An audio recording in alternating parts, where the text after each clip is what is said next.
Número 13. Em 9 de novembro de 1971 pela manhã, John List entrou na cozinha. Sua esposa Helen tomava café na mesa. Ele tirou a vida dela ali mesmo. Em seguida, ele subiu as escadas para entender como John, professor da escola dominical, fez algo tão drástico. Precisamos voltar no tempo. Ele nasceu em Michigan em 1925, criado em um lar luterano rígido. Após servir no exército na Segunda Guerra Mundial, voltou, formou-se em administração e fez mestrado em contabilidade. Ele se tornou o tipo de homem que usava terno todos os dias e comparecia à igreja todo domingo sem falta. Depois, ele levou a família para uma mansão vitoriana de 19 cômodos em Westfield, Nova Jersey. A casa tinha um salão de baile e uma claraboia de vitral que diziam ser uma peça assinada da Tiffany, valendo cerca de $100.000 na época. Por fora, os List pareciam a família suburbana modelo. John dava aulas na escola dominical. As crianças estudavam em boas escolas e todos moravam em uma casa linda. Mas da porta para dentro, as coisas estavam silenciosamente desmoronando. A esposa de John, Helen, estava doente há anos e lutava contra o alcoolismo. O casamento estava abalado e em 1971, John havia perdido o emprego em um banco de Nova Jersey. Ele não contou para Helen. Ele não contou aos filhos, nem mencionou isso a ninguém na igreja. Todas as manhãs, vestia o terno e saía como se fosse trabalhar. Depois, ele sentava na estação de trem ou lia os classificados de emprego, buscando vagas que nunca surgiam. Ele gastou as economias da mãe, Alma, para pagar a hipoteca e nem pensou em pedir ajuda ao governo. Seu pai lhe ensinou que um homem deve se sustentar. Em novembro, ele já sabia qual seria seu próximo passo. Sua mãe, com 84 anos, morava em um apartamento independente no terceiro andar da mansão. Ela estava lá naquela manhã, enquanto João subia as escadas com a arma após atirar em sua esposa na mesa do café. Ele abriu a porta dela e atirou uma vez, acima do olho esquerdo dela. Depois, ele esperou as crianças chegarem da escola. Patrícia tinha 16 anos, Frederico tinha 13. Eles entraram juntos pela porta naquela tarde e ele atirou uma vez na nuca de cada um deles. Seu terceiro filho, João Júnior, de 15 anos, jogaria futebol naquele dia na Westfield High. Então, depois de matar sua esposa, sua mãe e 2 de seus filhos, João entrou no carro, foi até a escola, sentou-se nas arquibancadas e assistiu seu filho jogar. Quando o jogo terminou, ele levou o garoto para casa e então atirou nele. A balística mostrou depois que João Júnior tentou revidar. Ele foi atingido por até 10 tiros. Quando terminou, João arrastou os corpos de Helen e das 3 crianças para o salão de baile e os colocou em uma fileira sobre sacos de dormir. Ele deixou sua mãe onde estava. Depois, ele disse aos investigadores que ela era pesada para carregar a escada abaixo e começou a limpar. Ele limpou o sangue, fez algo para comer e sentou-se à escrivaninha para escrever uma carta de 5 páginas ao pastor explicando o que fez e por quê. Ele escreveu que os matou para salvar suas almas. Havia maldade demais no mundo, era melhor enviá-los para o céu agora, antes que tivessem a chance de se desviar. Depois disso, ele tinha coisas para resolver. Foi ao banco e encerrou suas contas e as da mãe. Ele enviou cartas para as escolas e para seu antigo empregador, dizendo que a família estava indo para a Carolina do Norte para cuidar da mãe doente de Helen. Ele suspendeu a entrega de leite, do correio e dos jornais, mais 3 coisas antes de partir. Ele abaixou o termostato para retardar a decomposição dos corpos. Ele sintonizou um rádio numa estação religiosa e deixou tocando. Depois, passou por todas as fotos da família na casa e cortou seu rosto de cada uma. Ele dirigiu até o aeroporto JFK, deixou o carro no estacionamento e saiu a pé. Só quase um mês depois notaram que algo estava errado. Os professores acreditaram na história da Carolina do Norte. Os vizinhos não estranharam a ausência da família tranquila. Não houve acúmulo de correspondência, pois não chegavam cartas. Lá dentro, a cena montada por John se sustentava sozinha. Luzes acesas, rádio ligado, a casa esfriando a cada dia. Depois, as luzes começaram a apagar. Uma lâmpada queimou na janela de cima e ninguém trocou. Alguns dias depois, outra queimou. Depois outra. Foi isso que os vizinhos notaram. Na Westfield High, o professor de teatro da Patrícia não entendia sua ausência. No dia 7 de dezembro de 1971, a polícia foi até lá para verificar se estava tudo bem. A primeira coisa que notaram foi como estava frio dentro da casa. A segunda foi o cheiro. Eles foram ao salão de festas e acharam Helen e as 3 crianças deitadas em fila sobre sacos de dormir. Eles encontraram Alma no andar de cima e na escrivaninha do escritório de John, a carta de 5 páginas ainda aguardava o pastor a quem fora endereçada.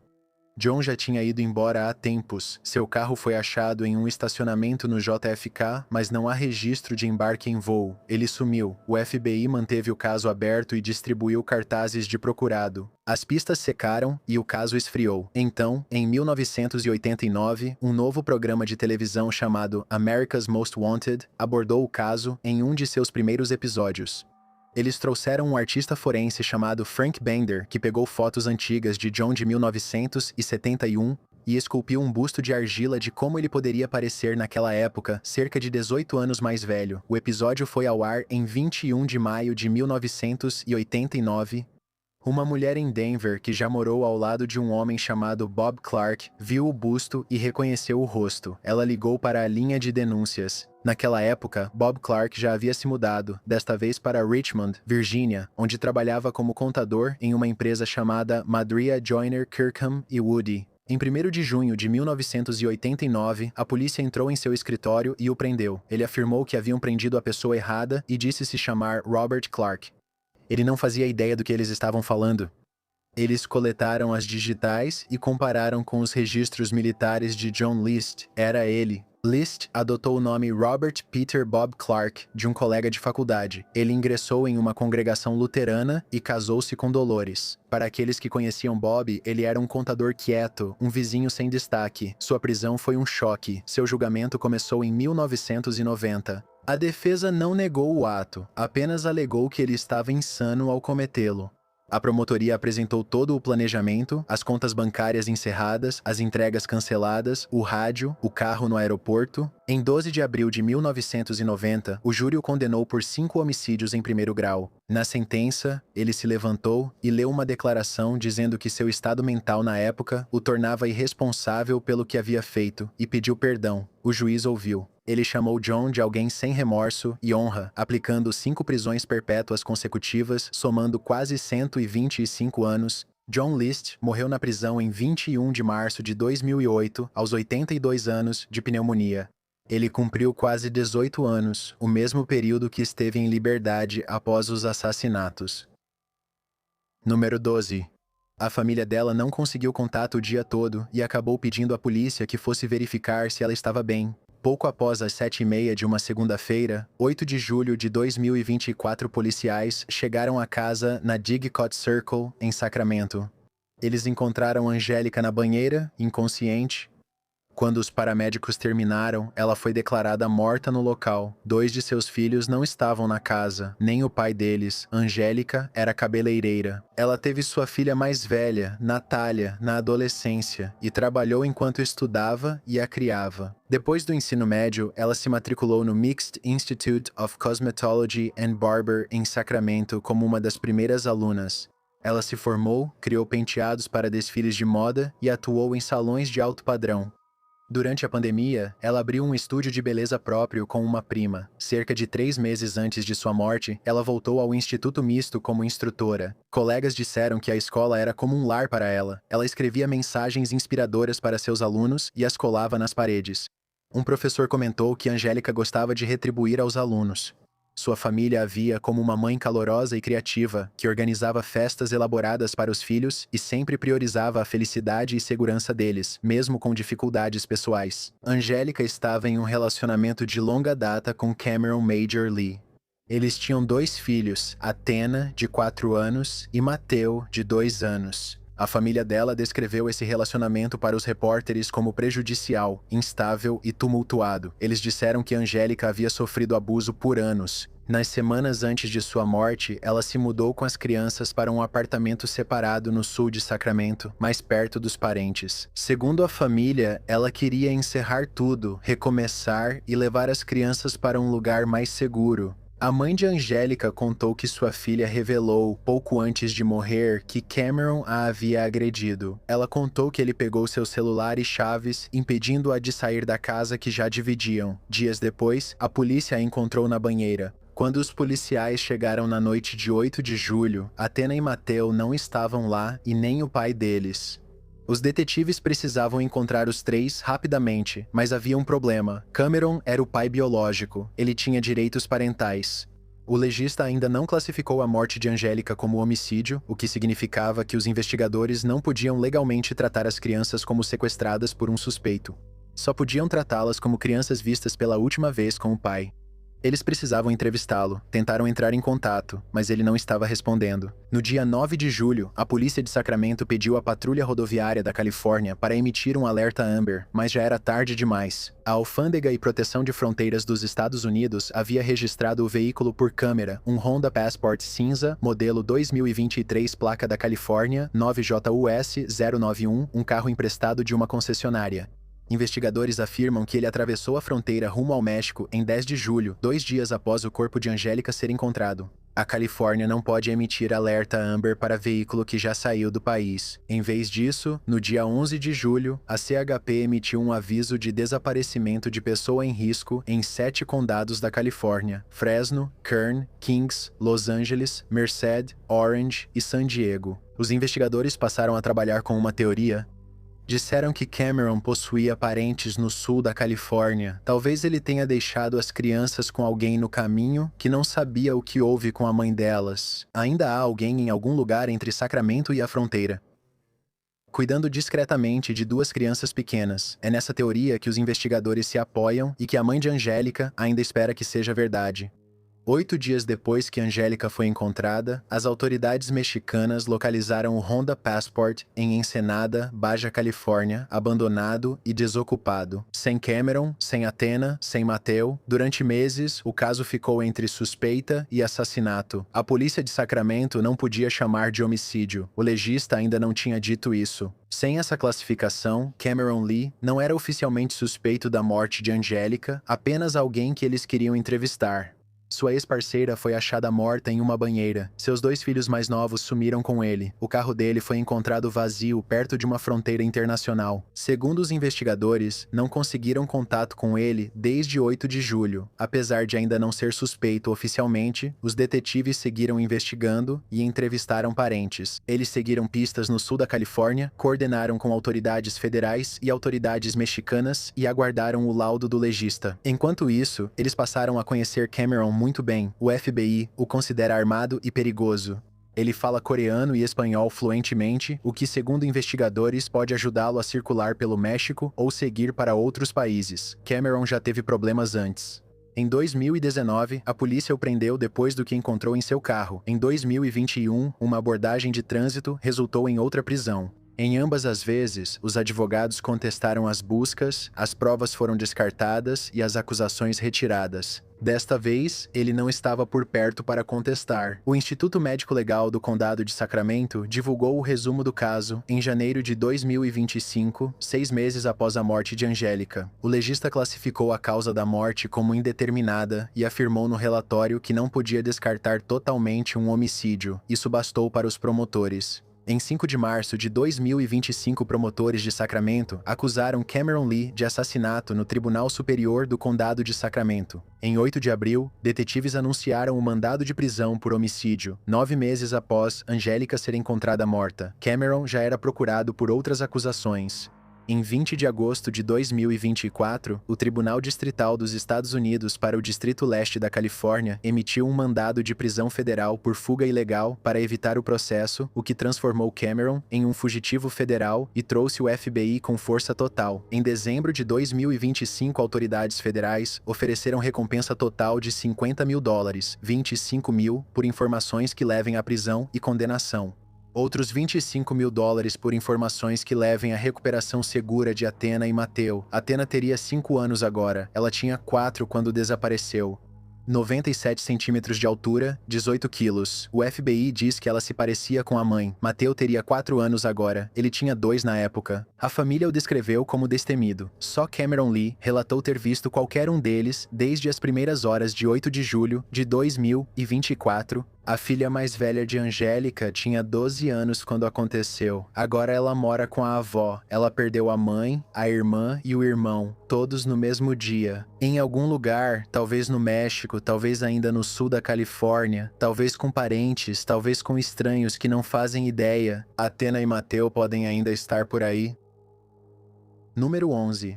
Através da parede, eles ouviram uma mulher suplicando: Deus, me ajude, por favor, me ajude, mas ninguém ligou para o 911. Era uma sexta-feira à noite, 11 de março de 2011, Bethesda, Maryland, 9h51 da noite. Brittany Norwood liga para uma colega da Lululemon, ela, dizendo que esqueceu a carteira na loja e precisa do número dela para entrar novamente. Ela não acha nada estranho e manda o número por mensagem. O número pertencia a Jayna Murray, e você vai querer lembrar desse nome. Jayna era líder da equipe de vendas na Lululemon. Nessa sexta-feira à noite, ela fez o turno de fechamento com Brittany. Brittany ligou, contou sobre a carteira e pediu para se encontrarem na loja.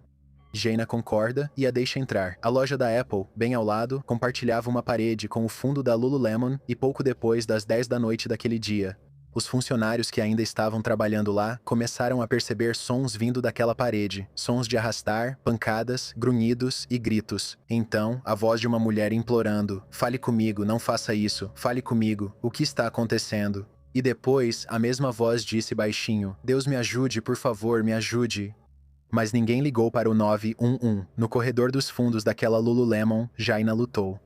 Sabemos que ela lutou, pois os investigadores identificaram ao menos 105 ferimentos defensivos em seu corpo, todos causados por objetos da loja. Uma chave inglesa, um gancho de mercadoria, um martelo, um estilete, um cortador de caixas, pelo menos 5 armas diferentes foram usadas. Foram documentados 331 ferimentos em seu corpo. Ela estava viva na maioria deles. A facada na parte de trás da cabeça causou sua morte. Agora veja o que Brittany Norwood fez depois. Ela vai e pega um par de tênis Reebok da loja, masculino, tamanho 46. Então Brittany os calça e anda pelo sangue no chão. Ela pega as chaves do carro de Jayna, dirige e estaciona mais longe da loja. Segundo os promotores, ela ficou nesse carro por cerca de 90 minutos. Depois ela volta pra dentro, abre o cofre e pega 3 malotes de dinheiro. Ela faz um corte na própria calça e então se fere pra ter algo pra mostrar à polícia. Nada que parecesse com o que acontece com alguém lutando pela própria vida. Depois, ela amarra mãos e pés com abraçadeiras plásticas e espera a noite toda. Pouco antes das 8 horas da manhã seguinte, a gerente Rachel Orley chega para abrir a loja e encontra a porta da frente destrancada. Ela entra. O interior está destruído. Então, de algum lugar nos fundos da loja, ela ouve barulhos. Rachel fica assustada. Ela liga para o 911 e então se volta para um cara que está parado na calçada. O nome dele é Ryan Hall. É o dia de lançamento do iPad de segunda geração e ele está esperando na fila para comprar um. Ela pede para ele entrar com ela e ele concorda. A primeira pessoa que Ryan Hall vê é Jayna, de bruços. Ela não tem pulso. A segunda pessoa que ele vê é Brittany Norwood, viva, com as mãos presas por abraçadeiras plásticas, aguardando. No hospital, Brittany começa a falar. Ela relata à polícia que 2 homens mascarados invadiram a loja e cometeram atos indescritíveis com as mulheres. Eles pediram para mover o carro de Jayna, mostrando saber onde ela morava. E por 6 dias a polícia acreditou nela. Eles a entrevistaram novamente no dia 14, novamente no dia 16 e novamente no dia 18. A história dela nunca mudava. Ela era considerada vítima e buscavam os homens que descreveu, mas a cena não correspondia ao relato. O legista que examinou Brittany não encontrou evidências físicas que confirmassem seu relato. O corte na testa dela, que disse ser do ataque, fez o sangue escorrer reto para baixo, indicando que estava de pé e não deitada no chão do banheiro por horas, como descreveu. O DNA encontrado no carro de Jayna veio de 2 pessoas, Jayna e Brittany, e havia também os funcionários da Apple Store do outro lado da parede, que tinham ouvido tudo naquela noite. Eles continuaram dizendo aos investigadores a mesma coisa, ouviram 2 mulheres, não ouviram nenhuma voz masculina. No dia 18 de março, os detetives sentaram-se em frente a Brittany Norwood e expuseram tudo para ela. Ela foi presa naquele dia. Segundo eles, mais cedo naquela noite, Jayna achou mercadorias da Lululemon não pagas na bolsa de Brittany. Jayna, como líder de equipe, denunciou Brittany a um gerente. Por isso, Brittany ligou para Jayna, pediu para encontrá-la e para que a deixasse entrar. No julgamento, a defesa não negou que Brittany cometeu o assassinato, mas alegou que ela perdeu o controle durante uma briga e não foi premeditado. Ela foi condenada por assassinato em 1º grau e à prisão perpétua sem liberdade condicional. 3 meses depois, a loja Lululemon reabriu. Acima da porta da frente, a empresa instalou um mosaico de vitral. Havia uma palavra nele: amor. A família de Jayna criou uma fundação em seu nome. E eu realmente gostaria que tudo terminasse aqui. Um memorial, uma fundação, uma assassina presa pelo resto da vida. Tem algo que surgiu no julgamento e, depois de saber, não sai da cabeça. Lembra dos sons que os funcionários da Apple Store ouviram através da parede? O arrastar, as pancadas, os pedidos de socorro? O Deus me ajude, por favor. Eles ouviram tudo isso e nenhum deles pegou o telefone. Se você está gostando do episódio até agora, inscreva-se e deixe um like. Isso ajuda o programa a alcançar mais pessoas. E se você está ouvindo em uma plataforma de podcast, uma avaliação de 5 estrelas ajuda mais do que você imagina. Deixe um comentário e me diga de onde no mundo você está ouvindo. Eu sempre gosto de ver até onde essas histórias chegam. Número 10. São 3 da tarde em Skidmore, Missouri. Uma porta de tela bate. Um jovem sai para a varanda com um par de cabos de chupeta. Eu já volto, ele diz, mas nunca retorna. Branson Kane Perry tinha 20 anos. Recém-formado no ensino médio, ele fazia bicos pela cidade, trabalhando em telhados no verão e ajudando em um zoológico interativo itinerante. Seus pais se divorciaram no fim de 2000 e ele morava com o pai. Tinha problema no coração e era faixa preta em Hapkido. Naquele dia, o pai não estava em casa. Bob Perry estava no hospital se recuperando de uma cirurgia e logo teria alta. Branson queria deixar a casa limpa antes de seu retorno. Então ele chamou Dina para ajudar. 2 homens trabalhavam no carro de Bob, que precisava de um alternador novo. Era uma quarta-feira comum. Branson foi ao galpão, logo atrás da casa, visível da janela da cozinha. Dina ouve a porta de tela, vê Branson sair, pergunta para onde ele vai, recebe uma resposta e volta a limpar. Essa conversa marca o último avistamento confirmado de Branson Kane Perry. Dina vai embora naquela tarde sem pensar muito nisso. Os 2 homens terminam o serviço e vão para casa. Anoitece na West Oak Street. Um jovem com um problema cardíaco e uma sala de estar meio limpa desapareceu. Na manhã seguinte, a avó de Branson, Joanne, passa por lá. A porta da frente está destrancada. A casa está vazia. A limpeza está pela metade.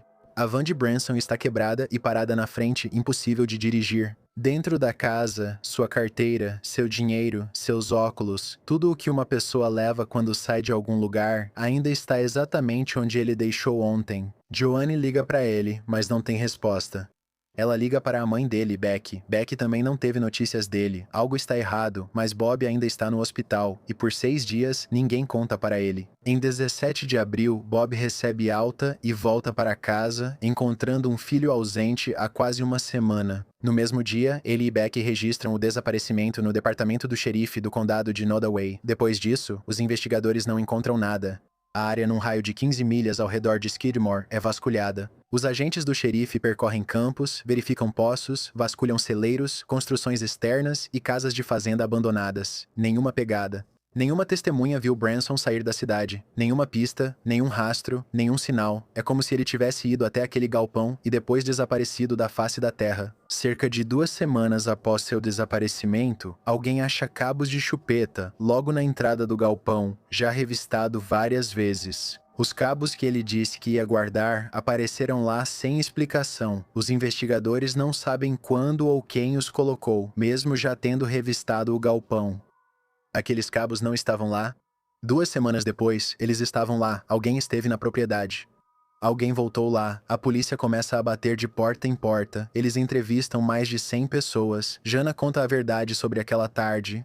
Substâncias foram usadas, tanto recreativas quanto mais ilícitas. Um membro da família diz que Branson estava com um frasco de comprimidos naquele dia. Os 2 homens que estavam trabalhando no carro dizem que não viram nada. Segundo a polícia, todos passaram no teste do polígrafo. Boatos em Skidmore dizem que Branson visitava uma fazenda ao norte de Quitman, conhecida pelo uso de substâncias. Talvez devesse dinheiro às pessoas erradas. Menos de uma semana após seu desaparecimento, a propriedade pega fogo e é destruída. Sem evidências, sem pistas, sem corpo. Então, 2 anos depois, os investigadores encontram algo. O nome dele é Jack Wayne Rogers, um pastor de 59 anos de Fulton, Missouri, a cerca de 3 horas de Skidmore. Em abril de 2003, Rogers foi preso por acusações graves não relacionadas, e quando os investigadores apreenderam seu computador, eles encontraram algo que os deixou chocados. Escritos. Postagens perturbadoras na internet descrevendo em detalhes o rapto e assassinato de um caroneiro loiro no interior do Missouri. No mesmo período em que Branson desapareceu, a vítima descrita nessas postagens se parecia muito com Branson. Então, eles revistaram a propriedade de Rogers e, segundo os investigadores, encontraram um colar que supostamente pertencia a Branson. Rogers nega tudo. Ele insiste que nunca conheceu Branson. Ele afirma que os escritos são ficção. Em 2004, ele se declara culpado das acusações não relacionadas e é condenado a 30 anos de prisão. A primeira data possível de soltura é em 2028. Ele terá na casa dos 85 anos, mas nunca foi acusado no caso de Branson. Os investigadores continuam investigando ele, mas sem um corpo e sem evidências físicas ligando-o ao desaparecimento, nada se sustenta. Anos depois, a mãe de Branson diz que não acredita que Rogers seja o responsável, que ela acha que alguém em Skidmore sabe de algo. O caso esfria. Em junho de 2009, uma denúncia leva a Patrulha Rodoviária Estadual do Missouri a uma fazenda perto de Quitman, a cerca de 14 quilômetros ao norte de Skidmore. Durante 2 dias, eles cavam um buraco de 6 por 12 metros e 7 de profundidade. Eles retiram terra, troncos e sucata. Joanne, a avó de Branson, aparece no local durante a escavação. Ninguém tinha avisado a ela que estavam cavando. Ela observa enquanto cavam um buraco do tamanho de uma piscina procurando seu neto, mas não acham nada. Os anos seguem passando. Em 2022, o xerife do condado de Nottoway, Randy Strong, anunciou que os investigadores identificaram um novo suspeito. Ele não diz quem é, ele não vai prender ninguém. Ele diz que eles precisam de mais provas primeiro. Em 2024, o FBI entra no caso, outra pista confiável. Outra busca, desta vez perto de um poço fora de Quitman, não muito longe de onde eles cavaram em 2009. Um capitão do gabinete do xerife informa à imprensa que o desaparecimento de Branson é tratado como provável homicídio, mas ainda assim, não encontram nada. Abril marcou 25 anos desde que Branson saiu pela porta dos fundos da casa do pai, com cabos de chupeta na mão. Seu irmão mais novo, Philip, ofereceu $100 mil a quem fornecer informações que levem à condenação. Para que os restos mortais de Branson retornem para casa, em Skidmore, alguém sabe o que ocorreu em 11 de abril de 2001? Alguém sabe quem entrou naquela propriedade 2 semanas depois, colocou um par de cabos de chupeta logo dentro da porta do galpão e foi embora. E por 25 anos essa pessoa ficou de boca fechada. Número 9. A porta da frente estava destrancada, 3 carros na entrada da garagem, uma luz da varanda quebrada. Lá dentro, 3 bolsas estavam alinhadas, mas suas donas não estavam lá. Era por volta das 9h da manhã de domingo, 7 de junho de 1992. Janelle Kirby e seu namorado, Mike Hanson, tinham ido até Springfield para buscar 2 amigas para um dia em um parque aquático em Branson. Eles entraram pela porta destrancada. A casa estava silenciosa.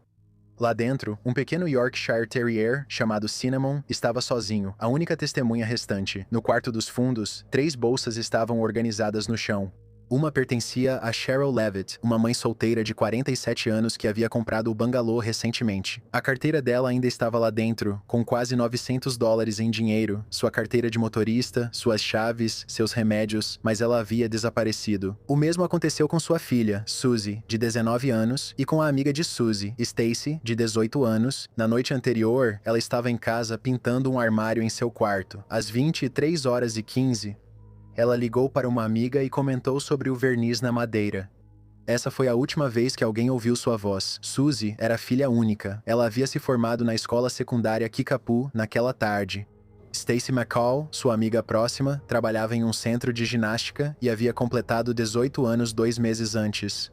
As 3 tinham planos de se encontrar na casa de Janelle pela manhã e ir de carro para Branson, mas nunca conseguiram. Aqui está o que os investigadores acreditam que ocorreu, baseando-se nas pistas achadas na cena. Suzy e Stacy passaram a noite de 6 de junho em festas de formatura em Springfield. Por volta das 2 da manhã, elas foram para a casa de Janelle Kirby em Battlefield, Missouri, onde havia vários parentes de fora da cidade. Achando o lugar muito cheio para dormir, a mãe de Janelle ouviu Suzy dizer para Stacy: "Me siga até minha casa." Stacy respondeu: "Tá bom, eu vou." Foram de carro até a casa de Cheryl em Del Mar. As evidências na casa, especialmente os pertences pessoais, mostram que elas chegaram lá. As roupas que Stacy usou na noite anterior estavam dobradas no quarto de Suzy. Lenços demaquilantes usados estavam no lixo do banheiro. Uma lata de refrigerante incompleta estava na mesa. A cama de Cheryl parecia ter sido usada. Uma persiana da janela estava em ângulo estranho e o globo da luz da varanda, quebrado. A pilha de roupas de Stacy não incluía a roupa íntima e a camiseta que ela usava ao chegar em casa. Não havia sangue na casa. E então, enquanto Janelle ainda estava dentro da casa naquela manhã, o telefone fixo tocou. Ela atendeu. Um homem do outro lado fez comentários vulgares e ofensivos. Ela desligou o telefone. Um momento depois, o telefone tocou novamente. Mesma voz, mesmo tipo de ligação. Suzy já havia reclamado antes sobre ligações obscenas para a casa. A mãe de Stacy, Janice McCall, chegou algumas horas depois. Cinnamon correu até ela, latindo e chorando. Foi então que Janice olhou ao redor e entendeu o que estava vendo. As bolsas, o dinheiro, as chaves, tudo o que sua filha e as outras teriam levado consigo se tivessem saído por conta própria. Ela ligou para a polícia de Springfield do telefone da casa e viu uma mensagem piscando na secretária eletrônica. A polícia afirmou que era uma mensagem estranha, talvez relacionada ao ocorrido. A secretária apagou enquanto tocava. Era uma fita antiga que sumia após ser ouvida. 10 a 20 pessoas passaram pela casa antes da chegada dos policiais. Amigos, familiares e vizinhos tentando ajudar. Todos sem saber que estavam dentro de uma cena de crime. Impressões digitais borradas, vidros varridos, xícaras de café enxaguadas, evidências sumiram. Já se passaram 34 anos, mais de 5.000 denúncias recebidas. Mais de 27.000 páginas de documentos do caso, nenhum corpo jamais foi encontrado, ninguém jamais foi preso. Os investigadores analisaram vários possíveis suspeitos ao longo dos anos. Um deles foi Dustin Reckla, ex-namorado de Suzy. Suzy teria dado uma declaração à polícia sobre um roubo em um mausoléu, no qual Reckla estava envolvido, em que arrancaram obturações de ouro de um crânio humano. Os investigadores avaliaram se a intimidação de testemunhas poderia ser um motivo. Reckla fez um teste de polígrafo em junho de 1992, negou envolvimento e passou. Mais tarde, ele depôs perante um grande júri em 1994, mas nunca foi acusado pelo desaparecimento das mulheres. Outro foi Robert Craig Cox, um sequestrador condenado que morava em Springfield em 1992. De uma cela no Texas, em 1997, ele disse a repórteres que sabia que as 3 de Springfield foram assassinadas e que seus corpos jamais seriam encontrados. Ele disse que só revelaria como sabia após a morte da mãe. A polícia afirmou estar na igreja na manhã de 7 de junho com a namorada. A namorada dele confirmou a história, mas depois disse que mentiu a pedido dele. Os pais deram outro álibi para ele na noite anterior. Os investigadores não o consideravam confiável e ele nunca foi acusado no caso. Outro foi Larry Dwayne Hall, um participante de reconstituições da Guerra Civil que as autoridades associaram a uma longa lista de desaparecimentos pelo meio-oeste.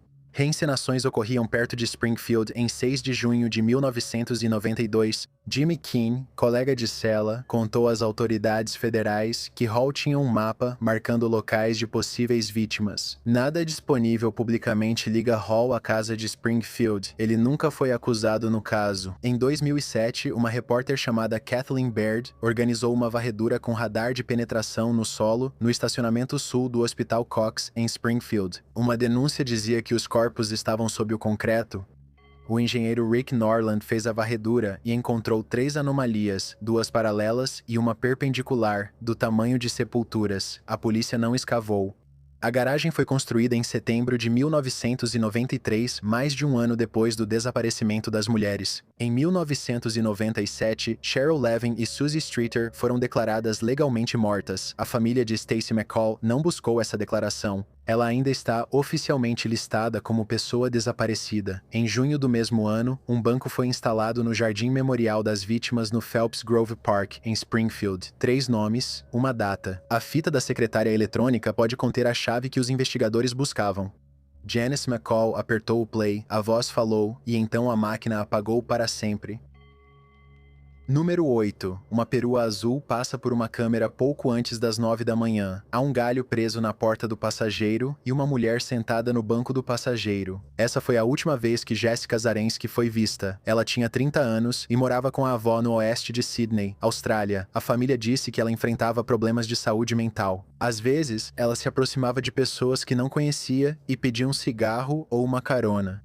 Para Jessica, abordar estranhos não era incomum, e esse último detalhe era importante. Na segunda-feira, 28 de novembro de 2022, às 10h02 da noite, as câmeras de segurança registram Jessica entrando no estacionamento de um hotel em Greenfield Park. Ela usava uma blusa laranja, leggings pretas, sapatos baixos e uma bolsa creme. É ali que ela o encontra. A história ainda está em andamento e ninguém foi formalmente acusado pelo desaparecimento de Jessica. Mas veja o que os investigadores relataram. O homem no carro era Paul Jones, alguém que Jessica nunca tinha conhecido antes daquela noite. Embora talvez nunca se saiba qual foi a conversa naquele estacionamento, ela terminou com Jessica entrando no carro dele, às 22h15. Uma câmera de posto de serviço registra o carro. Em Horsley Park, Paul compra combustível, cigarros e 2 garrafas de refrigerante. Uma mulher de blusa laranja está no banco do passageiro dianteiro. O carro então segue para o oeste, atravessando subúrbios distantes, rumo às Montanhas Azuis. Por 10 horas, o carro desaparece dos registros públicos, sem câmeras, sem avistamentos, apenas uma estrada escura com mata fechada dos dois lados. Então, às 8h50 da manhã, em Mount Victoria, a câmera flagra o carro azul novamente. Jessica ainda está lá, ainda com a blusa laranja. O galho está preso na porta do passageiro. Ela não parece estar angustiada. Os investigadores concluíram depois que o galho provavelmente indicava que o carro havia sido levado para fora da estrada em algum momento daquela noite. Às 10h15 da manhã, o carro volta no sentido oposto, agora sem ninguém no banco do passageiro. 2 meses após o sumiço de Jessica, os detetives de homicídios assumiram o caso. A polícia vasculhou a floresta estadual de Hampton em maio de 2023 com unidades caninas, equipes especializadas e voluntários caminhando em linhas entre as árvores. Eles encontraram uma faca, enviaram para análise, mas nada foi descoberto. Eles voltaram no ano seguinte, desta vez 13 quilômetros ao norte das cavernas de Junaling. Após mais 3 dias de buscas sem resultados, em novembro de 2023, o detetive-chefe Glenn Brown revelou publicamente o que os investigadores já sabiam. Eles sabiam quem dirigia o carro, e ele não comentou nada sobre o ocorrido com Jessica. Um inquérito foi instaurado em março de 2026, veja o que foi relatado. No dia 1º de dezembro de 2022, 3 dias após o desaparecimento de Jessica, Paul Jones foi a um lava rápido. Ele pagou $90 por um polimento e detalhamento do carro. Os funcionários não relataram nada de incomum. Não havia sangue, nenhum dano, nada preocupante. As equipes forenses também não encontraram nada. Um mês depois, detetives cumpriram mandados de busca no parque de trailers onde Jones morava e em seu trabalho. O Daily Telegraph relatou posteriormente que Jones deixou o estado naquele mesmo dia. Ele só voltaria mais de 3 anos depois. Algum tempo depois dos mandados de busca, Paul sacou $9.000 em dinheiro e viajou para Bunbury, na Austrália Ocidental. No inquérito, ouviu-se que ele também pode ter ido para Queensland. Pela primeira vez em sessão aberta, Paul Jones foi publicamente nomeado como o homem que os investigadores acreditam ter sido o último a estar com Jessica. Uma intimação foi emitida para que ele comparecesse, mas não foi entregue pessoalmente.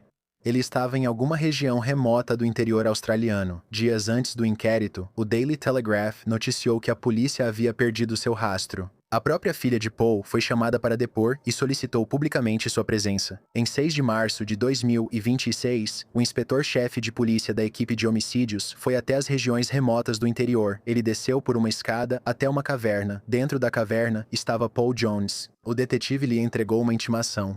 4 dias depois, Jones foi ao tribunal do coroner de Nova Gales do Sul, vestindo preto. Não falou no tribunal e sentou-se a poucos metros da família de Jessica. What, if anything, he knows about Jessica's disappearance remains to be seen. Ele deve retornar em 24 de agosto de 2026. Uma recompensa de $500.000 ainda está disponível, esperando que alguém traga novas informações à tona. Jessica nunca foi encontrada. Em algum lugar no intervalo de 10 horas entre Horsley Park e Mount Victoria, algo aconteceu com ela que a polícia acredita que um homem sabe e ainda não explicou. A história continua, e Paul Jones não foi acusado de nenhum crime relacionado ao desaparecimento de Jessica. Ela perdeu o casamento do irmão, ela perdeu o nascimento do sobrinho. A mãe dela pediu apenas uma coisa, que alguém ajude a encontrar sua filha para que a família possa sepultá-la e se despedir. Se você tiver qualquer informação que possa ajudar a encontrar Jessica, por favor entre em contato com a polícia de Fairfield ou com o Crime Stoppers. Número 7. Um bombeiro voluntário voltava para casa após a meia-noite quando percebeu um Nissan Altima 2003 com a traseira do lado do motorista amassada contra uma árvore. O impacto fez a dianteira girar contra outra árvore e uma cerca de arame farpado. O vidro traseiro estava quebrado. Faróis ainda acesos, chave na ignição, porta do passageiro trancada, porta do motorista destrancada, ninguém estava dentro. Jason Landry tinha 21 anos. O pai dele dizia que era um extrovertido otimista. Jason estudava na Universidade Estadual do Texas e tinha acabado de concluir as provas finais do semestre de outono. Ele estava dirigindo para casa para as férias de Natal, uma viagem de 265 quilômetros naquela noite, 13 de dezembro de 2020. Ele passou quase uma hora em uma chamada de vídeo com um amigo, depois colocou Sparky, seu peixe beta de estimação, em um copo plástico na parte de trás do carro, junto com seus pertences. Os investigadores mais tarde reconstruiriam quase todo o trajeto, 22 horas e 55. Ele sai de seu apartamento em São Marcos, 23h05, ele passa por baixo da I-35, 23H07. Ele cruza para o condado de Caldwell, passando por Martindale, Fenwick, Prairie Lea, Starrtown. 23h24, Jason entra em Luling. 23h26. O telefone dele faz sua última conexão com o Waze. Na esquina da Magnolia Avenue, com a East Austin Street, o Waze disse para ele virar à direita, em direção à rodovia, para Houston, para casa, mas Jason seguiu em frente. 2 minutos depois, às 23h28, ele enviou uma selfie pelo Snapchat de dentro do carro. Foi para uma ex-namorada. Foi a última vez que alguém teve notícias de Jason Landry. East Austin virou Spruce, Spruce virou South Flat Road, o asfalto virou cascalho. 5 milhas adiante, em um trecho escuro de estrada de acesso ao campo petrolífero, Jason perdeu o controle do carro, e a 031, um bombeiro voltando para casa, parou ao lado do carro destruído e sem motorista. Um policial do Departamento de Segurança Pública chegou e o veículo foi rebocado. Por volta das 2h, o policial ligou para um pastor em Missouri City, informando que o carro do filho dele foi encontrado batido em uma estrada de cascalho no condado de Caldwell e que Jason estava desaparecido. Kent Landry foi até a South Flat Road naquela manhã cedo. A cerca de 270 metros do acidente, Kent achou todas as roupas do filho na estrada, não apenas uma ou 2 peças, mas tudo o que Jason usava. Uma camisa, shorts, meias, cueca, sandálias tipo slide, um relógio de pulso, tudo espalhado pelo cascalho. Os investigadores encontraram mais itens ao longo do dia. Mochila com a carteira de Jason, laptop, itens de jogos e certa substância recreativa. Em seguida, um boné, uma sacola plástica com itens de higiene pessoal e aquele copo plástico ainda no carro, isca e um peixe dentro. O peixe estava morto. O telefone de Jason estava no carro, preso entre o banco do motorista e o console central. Uma pequena mancha de sangue foi encontrada em sua cueca. Investigadores disseram que não era compatível com ferimento grave, talvez arame farpado ou arbustos. Os Texas Rangers analisaram o veículo em busca de DNA e sangue, mas não encontraram sangue dentro do carro. Cães farejadores detectaram o cheiro de Jason no local do acidente e o seguiram por cerca de 400 metros pelo terreno. Depois, a trilha sumiu. A equipe de busca e resgate do Texas somou 906 horas de voluntariado só na primeira semana. Equipes em terra, patrulhas montadas, drones, aviões de asa fixa, helicópteros com imagem térmica, sonar de varredura lateral, eles drenaram um lago, mas não encontraram nada. Em julho de 2022, a polícia de Nova York comparou as impressões digitais de um homem inconsciente encontrado no Bronx, mas não era o Jason. Em fevereiro de 2023, parte de um crânio apareceu perto da área de busca. Mesmo assim, não era o Jason. O condado de Caldwell cuidou do caso até fevereiro de 2022, quando a unidade de casos não solucionados e pessoas desaparecidas do Procurador-Geral do Texas assumiu. A teoria principal do investigador responsável é que Jason, possivelmente alterado, bateu o carro, saiu, tirou as roupas, vagou por um terreno quase congelante e morreu de exposição. Ele sugeriu que javalis selvagens podem ter espalhado o que restou dele. O pai de Jason nunca aceitou isso. Um agente aposentado do FBI chamado Abel Pena assumiu o caso de graça e entregou ao promotor uma lista com cerca de 10 pessoas de interesse. O escritório do xerife identificou 9, sem suspeitos ou evidências de terceiros envolvidos. Em novembro de 2023, uma mesa redonda com várias agências reuniu o FBI, os Texas Rangers, o DPS, a equipe de busca e resgate e o promotor. Eles concluíram que todas as pistas confiáveis foram investigadas. Após 5 anos, nenhum vestígio de Jason Landry foi encontrado. Todo ano, no aniversário, a família dele se reúne na South Flat Road, número 2379, o local do acidente. O lugar está fechado e em meio à terra. O pai dele fala, a mãe dele fala, eles acendem velas. Na quinta vigília, em dezembro de 2025, Lisa Landry disse para as pessoas ao seu redor: "Eu nunca pensei que estaríamos aqui."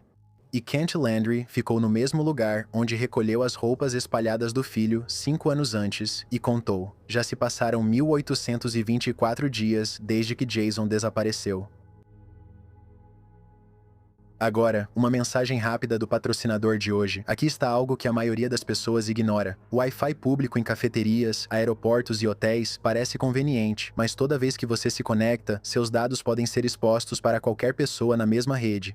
É por isso que eu, pessoalmente, uso o Proton VPN. Ele criptografa sua conexão, oculta seu endereço IP e mantém o que você faz online em sigilo. O Proton é baseado na Suíça e conta com algumas das leis de privacidade mais rigorosas do mundo.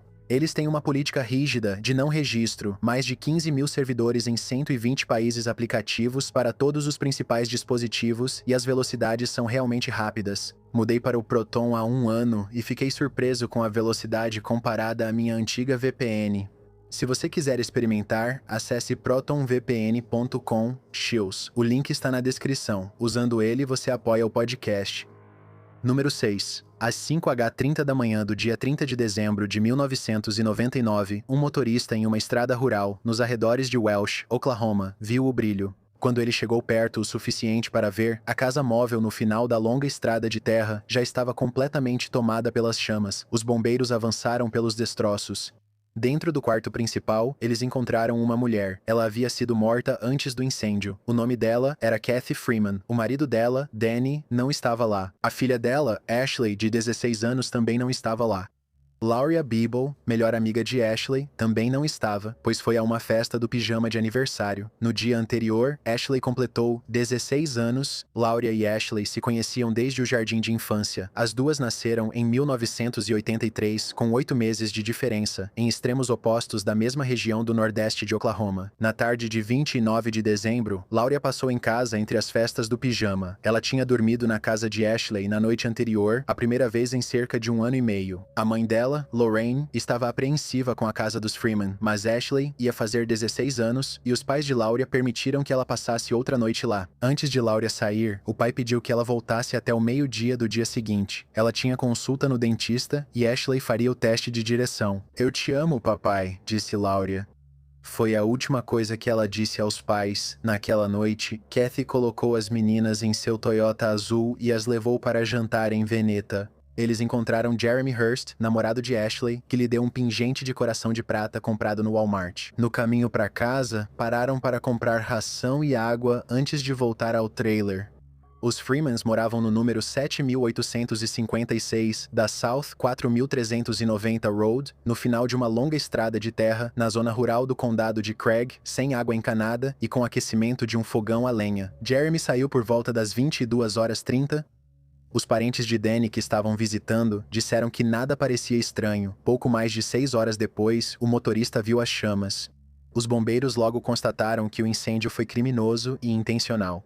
Kathy havia sido morta antes do trailer ser consumido pelo fogo e as outras 3 pessoas que deveriam estar na casa não foram encontradas em lugar nenhum. O que os investigadores fizeram em seguida marcaria o caso por 20 anos. Alguém relatou ter visto uma caminhonete Ford branca levando Danny e as garotas para longe do local. Policiais do condado de Craig criaram uma teoria baseada nessa pista. Sugeriram que Danny matou a esposa e fugiu com as 2 adolescentes. Eles também sugeriram que Ashley e Lauria poderiam estar envolvidas no ocorrido. Os pais de Lauria, Jay e Lorraine Bible, rejeitaram completamente essa teoria. No dia 31 de dezembro, enquanto os destroços ainda fumegavam, eles voltaram ao local e começaram a procurar. Em poucos minutos, Lorraine encontrou Danny. Ele estava debaixo de escombros caídos.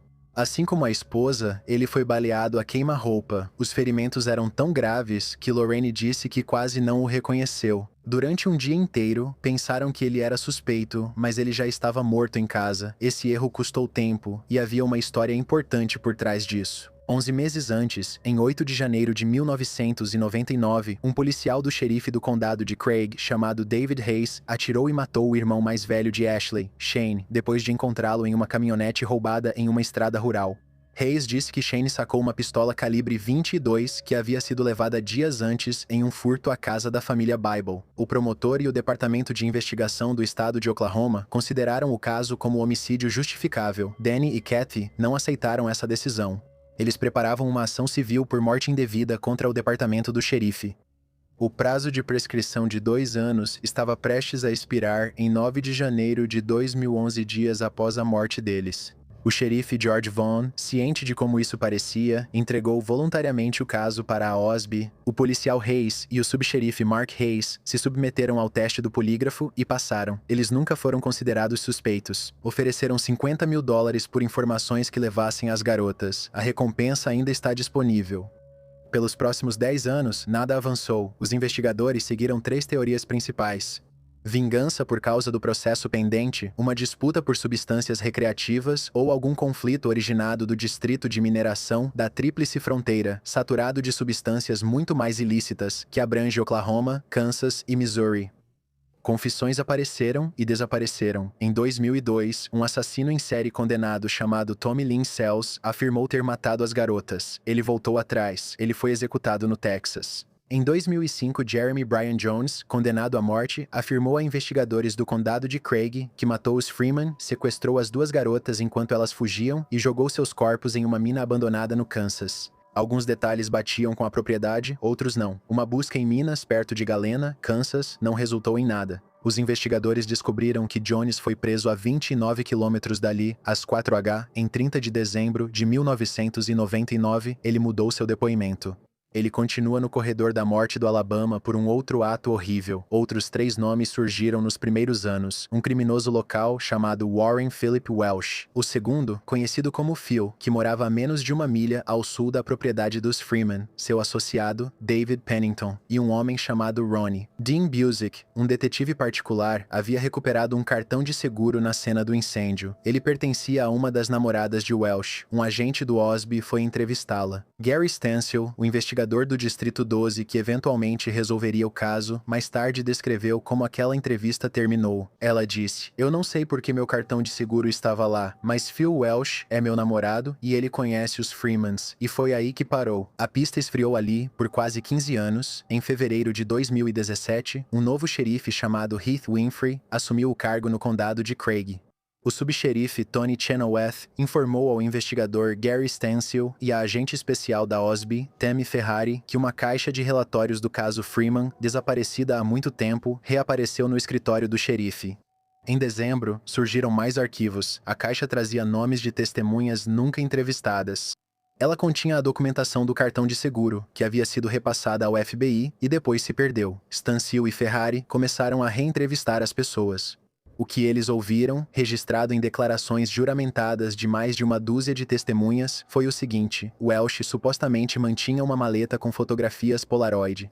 De acordo com as testemunhas, as fotos mostravam Laura e Ashley amarradas em uma cama. Em alguns quadros, Welsh estava deitado ao lado delas. As testemunhas disseram que Welsh, Pennington e Busick haviam se gabado de sequestrar, agredir e matar as 2 garotas. Afirmaram que Welsh ameaçava quem falasse, dizendo que seria jogado num buraco com as garotas desaparecidas. As fotos Polaroid nunca foram recuperadas. Quando os depoimentos foram apresentados, 2 dos 3 já estavam mortos. Welsh morreu de ELA em 2007, Pennington morreu em 2015, só Busick ainda estava vivo. Em 22 de abril de 2018, Ronnie Dean Busick, de 66 anos, foi preso em Wichita, Kansas. No dia seguinte, ele foi acusado no Tribunal Distrital do Condado de Craig por 4 homicídios em primeiro grau, 2 sequestros, um incêndio criminoso em primeiro grau e outras acusações de cúmplice. Na coletiva, o promotor Matt Ballard comentou sobre a sentença que devastou as famílias. As garotas permaneceram vivas por um número desconhecido de dias após o incêndio. Por 18 anos, várias pessoas viram fotografias de Lauria e Ashley vivas após o incêndio. Ninguém se apresentou. Em 15 de julho de 2020, Busick se declarou culpado, não por assassinato, não por sequestro, não por incêndio criminoso. Ele se declarou culpado de uma única acusação de cumplicidade em homicídio em primeiro grau. Os promotores ofereceram um incentivo no acordo. 15 anos no total, 10 para cumprir 5 em liberdade condicional. Se ele ajudasse os investigadores a encontrar os restos da garota até 31 de agosto de 2020, a pena seria reduzida para 5 anos. Naquele agosto, os investigadores vasculharam um porão subterrâneo em Pitcher. Não encontraram nada. Em 1º de setembro, Busick foi sentenciado. Lorraine Bible falou com ele em audiência pública.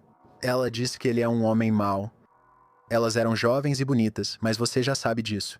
Elas eram inocentes, mas você e seus amigos tiraram isso delas. Em entrevistas na prisão, após sua confissão, Busick deu o relato que os investigadores agora consideram como a versão oficial daquela noite. Ele disse que os 3 homens foram até o trailer dos Freeman por causa de uma dívida de 1 ou 2 onças de substâncias ilícitas. Ele disse que Welsh estava usando um sobretudo com uma espingarda carregada escondida embaixo dele. Ele disse que Welsh atirou em Danny e Kathy depois que Danny tentou pegar um revólver 357 Magnum. Ele disse que os homens então reviraram o trailer, pegaram o dinheiro e as substâncias e atearam fogo nele. Lauria e Ashley, ele disse, correram pela porta dos fundos para o campo atrás da casa. Elas se esconderam, as chamas aumentaram e elas se levantaram. Elas foram capturadas, amarradas e amordaçadas com meias, levadas até o trailer de Welsh na South College Street, número 412, em Pitcher. Busick afirmou que as garotas foram feridas, medicadas à força, mantidas em cativeiro por dias e depois mortas. Ashley Freeman foi declarada legalmente morta por um tribunal de Oklahoma em 2010. Lauria Bible ainda está listada como desaparecida pelo OSB. Ela havia prometido ao pai que estaria em casa ao meio-dia. Seus pais a procuram há 26 anos. Número 5. Uma mulher dirigindo ao longo de um milharal no Missouri diminui a velocidade. Algo está errado nas fileiras. Há algo lá com formato de pessoa. Ela liga para o xerife. Os policiais chegam às 13h12. Na altura do número 14.000 da rodovia 94 Norte. Eles entram nas fileiras e encontram um homem de bruços na terra. O corpo já está em decomposição, ainda vestido com jeans e camiseta. Ele está lá há dias. Ninguém registrou seu desaparecimento. Os investigadores analisam as impressões digitais e encontram um nome. Este é Ricky Charles McCormick, de 41 anos. A equipe de casos graves da Grande St. Louis coloca 25 detetives no caso. Vasculharam a área e entrevistaram todos que Rick conhecia, mas não encontraram nada. Não há testemunhas da morte de Rick, e nenhum motivo óbvio. Ninguém consegue apontar um inimigo que quisesse fazer mal ao Rick. O médico legista abre o corpo e não encontra nenhum trauma evidente. A decomposição está muito avançada para determinar a causa da morte. A causa da morte é considerada indeterminada. Então, eles verificam os bolsos de Rick. 2 páginas escritas à mão estão dobradas dentro. Mais de 30 linhas de letras maiúsculas, numerais romanos, números arábicos, traços e parênteses. Sem pausas, sem espaços para indicar palavras individuais, apenas um bloco sólido de caracteres descendo pela página. Uma linha diz, El Ponte, Gesell Siurt, não é inglês, não é nenhum idioma conhecido. O FBI vai passar os próximos 12 anos tentando decifrar isso, e vai fracassar. Rick McCormick era da região de St. Louis, largou o ensino médio. Coração e pulmões dele falhavam, e ele recebia auxílio-doença. Ele tinha 4 filhos, mas nunca se casou. Às vezes, morava com a mãe idosa. No restante do tempo, se mudava entre aluguéis temporários no Missouri e em Illinois. Ele tinha antecedentes criminais, incluindo uma condenação em 1992 envolvendo um menor, pela qual cumpriu 11 meses de uma sentença de 3 anos. Seu último emprego foi no turno da noite em um posto Amoco, no centro de St. Louis. Quando as anotações vieram a público, a família de Rick afirmou que ele não poderia tê-las escrito, não daquele jeito. Sua mãe disse que ele sabia escrever o próprio nome. Depois disso, ela disse que era só rabiscos. Um primo disse a mesma coisa. Os repórteres usaram a expressão analfabeto funcional. O FBI discordou. Os investigadores disseram que ele era esperto e sabia escrever. Parentes afirmaram que, desde criança, ele rabiscava papéis com marcas indecifráveis que ninguém conseguia ler. 30 linhas de cifras padronizadas e consistentes estavam no bolso dele. Alguém as escreveu. Os investigadores foram reconstruindo aos poucos as 2 últimas semanas da vida de Rick. Em meados de junho de 1999, ele fez uma viagem para a Flórida, ficando hospedado em um Econo Lodge em Orlando. De acordo com reportagens posteriores do Riverfront Times, ele supostamente voltou trazendo drogas para uso recreativo para pessoas ligadas ao posto de gasolina onde trabalhava. Nunca foi provado publicamente quem eram esses indivíduos ou se algum deles teve algo a ver com o que aconteceu. No dia 22 de junho, ele entrou em um hospital com dor no peito. Eles o internaram e o mantiveram lá por 2 dias. No dia 25 de junho, ele voltou a outro hospital, dessa vez com falta de ar. No dia 27 de junho, um funcionário do posto Amoco viu Rick vivo. Essa foi a última vez em que ele foi visto. Investigadores acreditam que ele morreu nesse dia. Nos 3 dias seguintes, nada aconteceu. Ele não voltou para casa, nem apareceu no trabalho. Ninguém registrou um boletim de desaparecimento. Ninguém chamou a polícia. Sua ausência só foi notada quando um desconhecido o encontrou em um milharal a cerca de 24 a 32 quilômetros de sua casa. Ele não possuía carro. A estrada até lá não tinha ônibus, nem transporte público de nenhum tipo. Investigadores acreditavam que o local remoto onde ele foi deixado e sua incapacidade de chegar lá sozinho indicavam homicídio, mas, com o corpo no estado em que estava, eles não conseguiram provar como ele morreu, só podiam dizer o que suspeitavam. O trecho da estrada rural entre os rios Missouri e Mississippi já havia sido usado como local de descarte antes. Em 1995, um corpo crivado de balas foi encontrado em uma casa abandonada ali perto. Em 2001, 2 corpos apareceram ao longo da mesma estrada.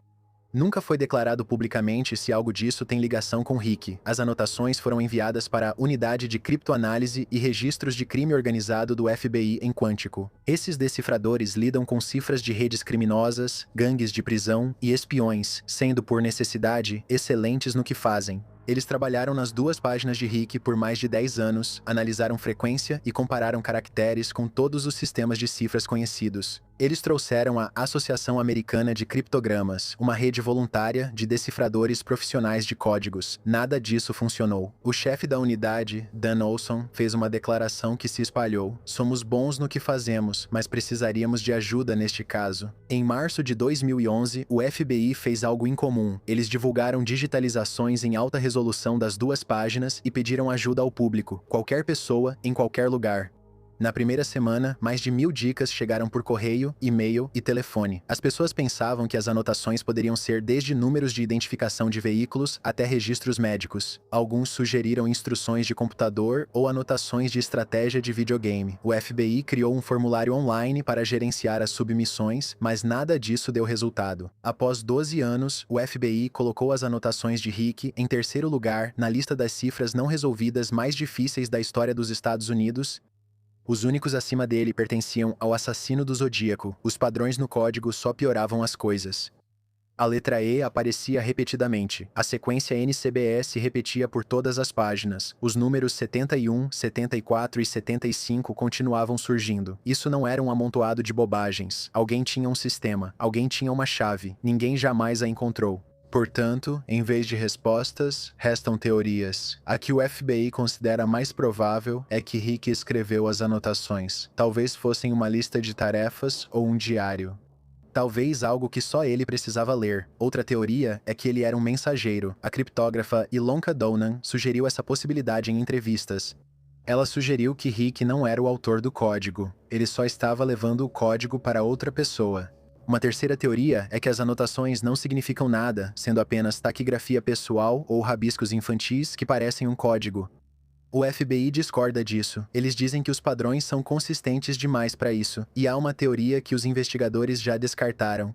O capitão Stephen Broom, da Divisão de Casos Graves, afirmou que a polícia acredita que as anotações não foram deixadas pelo responsável pela morte de Rick. A própria família de Rick McCormick não sabia sobre as anotações codificadas no bolso dele até ver a história no noticiário em 2011, 12 anos depois que ele morreu. A mãe dele afirmou que nunca tinha conseguido ler nada do que ele escrevia. Rick está enterrado no Laurel Hill Memorial Gardens, em Pageville, Missouri, em um túmulo sem identificação. Independente do que aquelas 30 linhas de código queriam dizer, Rick levou a mensagem consigo. Número 4, ela se sentou em uma mesa de piquenique no campus com um homem que ninguém reconheceu. 3 dias depois, o carro dela foi achado abandonado perto de uma oficina de funilaria. O corpo dela nunca foi encontrado. Era final da tarde de 19 de junho de 1990.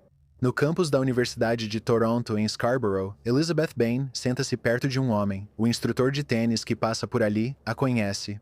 Eles já conversaram antes, mas o instrutor não conhece o homem. Elizabeth parece feliz. Ela chama o instrutor pelo nome para cumprimentá-lo. O homem ao lado dela não levanta a cabeça.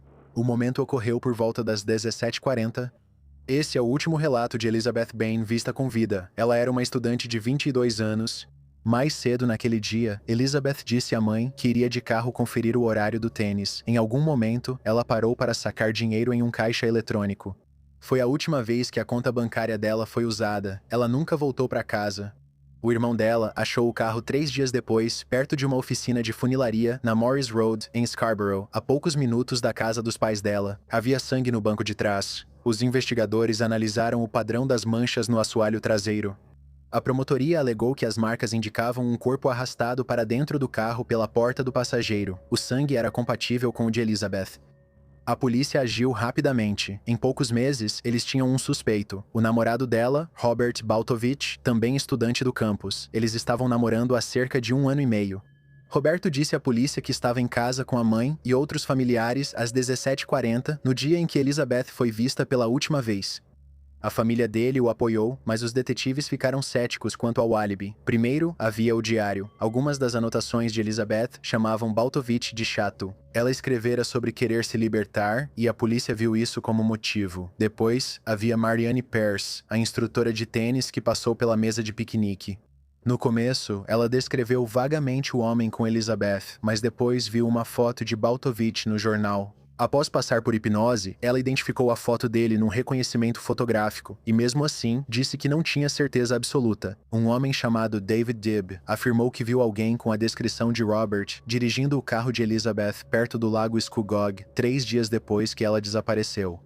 Porém, a descrição que ele dava do motorista mudava sempre. Outra testemunha, Suzanne Naudon, relatou ter visto um casal discutindo do lado de fora de sua casa horas antes do desaparecimento de Elizabeth. Sua visão era limitada. Ela só viu a mulher de perfil e por trás, parcialmente obstruída. Mesmo depois de ser hipnotizada, ela não conseguiu fornecer detalhes mais claros. Não havia corpo, nem confissão, nem evidência física direta ligando Roberto a qualquer ato criminoso contra Elizabeth. O que a polícia tinha era um caso baseado em evidências circunstanciais. Quase 1 ano depois, em 31 de março de 1992, um júri o condenou por homicídio em 2º grau. Ele foi sentenciado à prisão perpétua. Roberto cumpriu quase 9 anos antes de ser libertado sob fiança em 2000. Em dezembro de 2004, o Tribunal de Apelação de Ontário anulou a condenação. O tribunal não o declarou inocente, mas afirmou que o julgamento havia sido injusto. As instruções do juiz ao júri foram consideradas parciais. Elas haviam interpretado erroneamente a lei, as provas de identificação e o álibi. A solução foi um novo julgamento. Quando o novo julgamento aconteceu, o cenário já havia mudado. Em 2007, a Suprema Corte do Canadá decidiu que provas testemunhais obtidas por hipnose eram inadmissíveis. 3 das principais testemunhas da promotoria foram hipnotizadas. Em abril de 2008, a promotoria foi ao tribunal sem apresentar provas.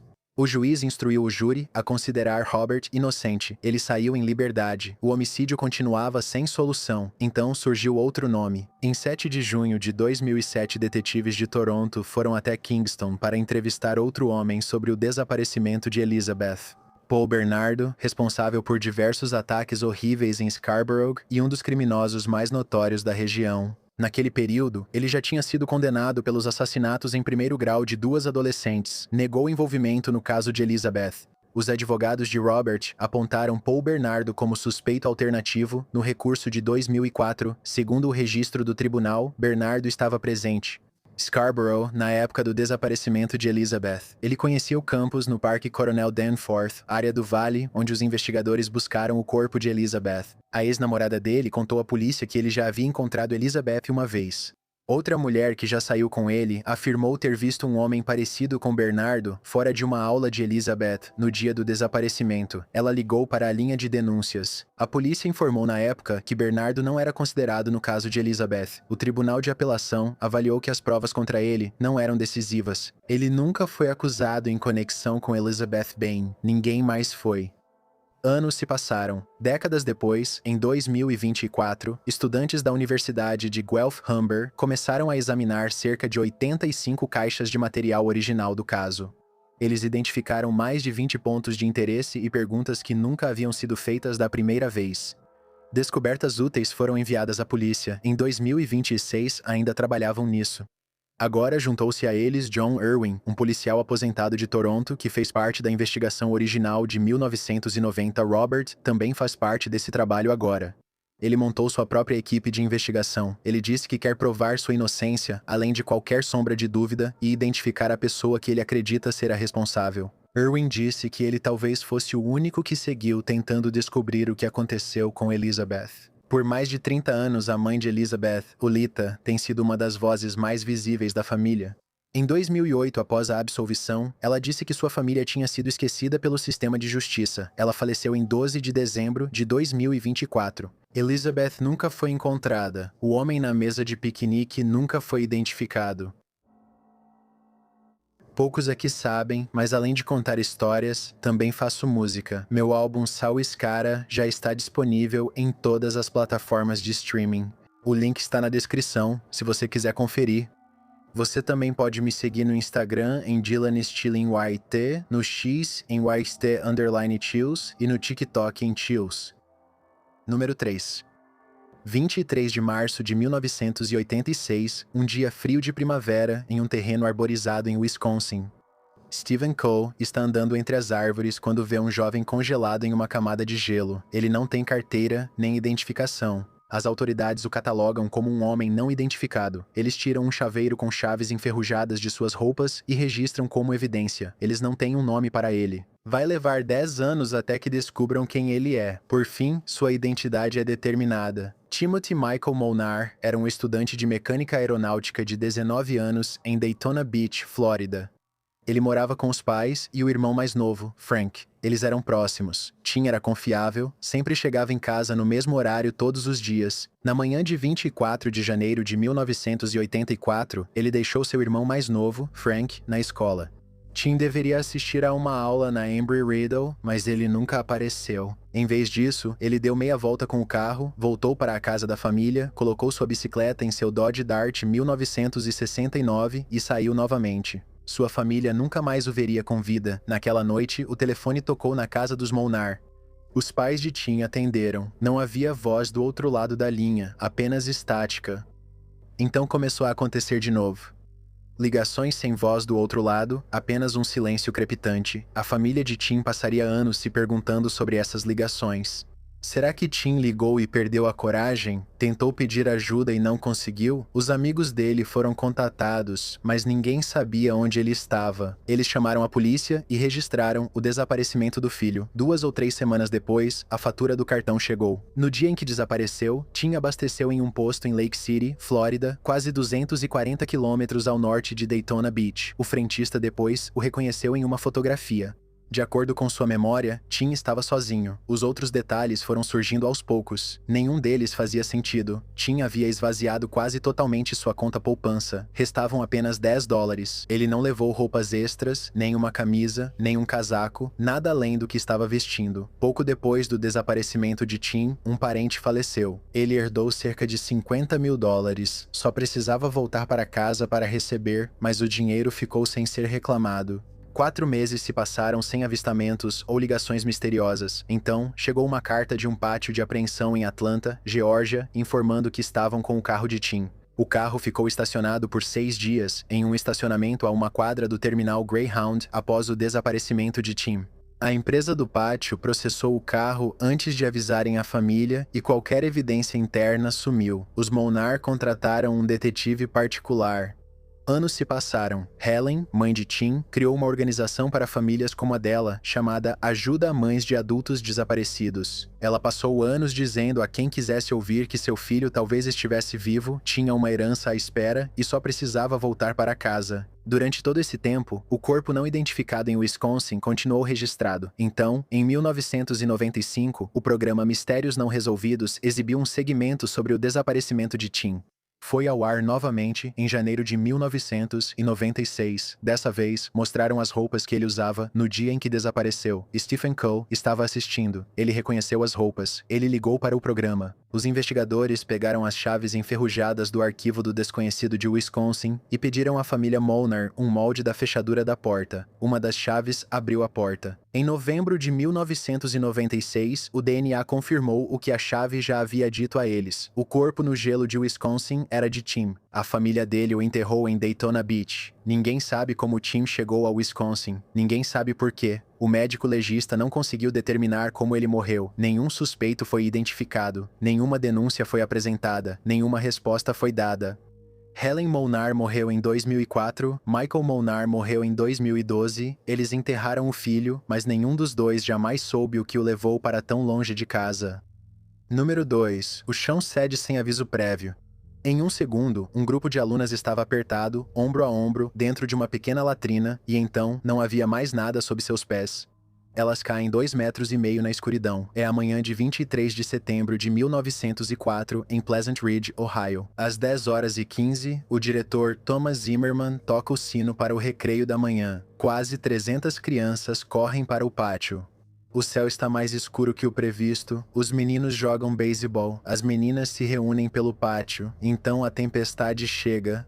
Uma chuva repentina, forte e rápida. A maioria das crianças corre para a escola. Um grupo não faz isso. Mais de 30 meninas correm para o lado leste do terreno, em direção ao banheiro feminino, buscando abrigo. O banheiro é uma pequena construção de madeira caiada, com cerca de 3 metros de lado, sobre uma fossa de pedras de 4 metros de profundidade. No fundo, há cerca de 1,20 m de resíduos líquidos, 11 anos de acúmulo, sem encanamento, sem ventilação adequada. O banheiro externo tem 11 anos de uso. Ao longo desses anos, ele foi remendado várias vezes. Novos assentos, novas tábuas nas paredes. No verão anterior, uma camada nova de piso foi colocada diretamente sobre a antiga. As vigas embaixo, as longas traves que sustentam tudo, não foram inspecionadas. As meninas se apertam lá dentro. Elas se juntam para abrir espaço. Algumas delas sobem e ficam em pé nos bancos de madeira para que mais pessoas caibam. Então, as vigas cedem. O piso inteiro desaba de uma vez. Ele se desintegra enquanto cai. Fasta Card está perto da porta. Ela tem 11 anos, uma das 3 irmãs apertadas naquela latrina. Sua irmã mais nova, Charmaine, tem 9 anos. A irmã gêmea de Fasta, Rota, está bem ao lado dela. No exato momento em que o chão cede, Rota é arremessada para fora pela porta. Ela cai em solo firme. Fasta e Charmaine não. 30 meninas ou mais caem no poço de pedra, a 2,5 metros de profundidade, em mais de 1 metro de sujeira. As paredes são de pedra por todos os lados, escorregadias por anos de umidade. A única luz do dia vem do buraco irregular acima delas. O que restou da superestrutura destruída, meninas caem em cima de outras meninas. Algumas ficam inconscientes ao cair. Algumas meninas perto da porta percebem, na confusão, que de alguma forma ainda estão acima da abertura. Uma agarra a moldura da porta. Outra salta pela fileira de assentos até a porta e é levada pelos destroços para fora. O resto está no buraco.